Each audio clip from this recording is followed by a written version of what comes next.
आज आपण बनवणार आहोत सुकट घालून कांद्याची पात। इथे मी एक गड्डी कांद्याची पात, सुकट आणि सुकटीला आणि कांद्याच्या पातीला आपण लसूण आणि हिरवी मिरची वाटून घेणार आहोत।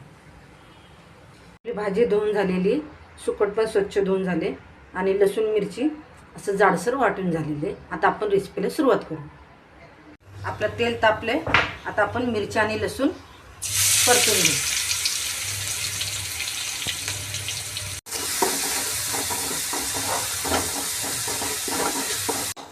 आपलं मिरची लसूण परतून झाले, आता आपण सुकट टाकू।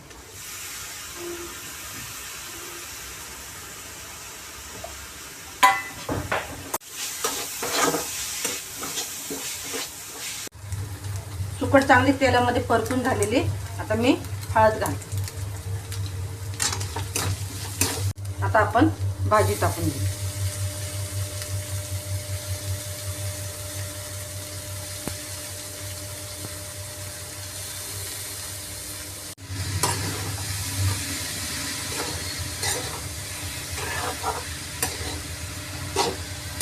भाजी 5 मिनिटं चांगली आपण परतून घेऊ आणि झाकण घालून घेऊ। बघू आपण आपली भाजी तयार झाली का। आपली भाजी तयार झालेली, आता वरून आपण मीठ टाकू, चवीनुसार मीठ।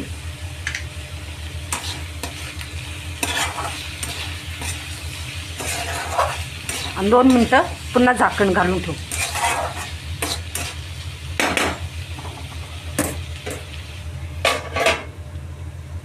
आपण बघूया आता आपली भाजी तयारी का।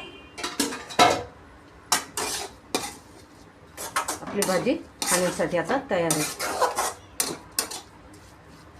सुकट घालून केलेली कांद्याची पात भाकरीसोबत खाण्यासाठी तयार आहे। आजची रेसिपी कशी वाटली कमेंट करून नक्की सांगा। रेसिपी आवडल्यास लाईक करा, शेअर करा। भेटू आता पुढच्या रेसिपीसोबत।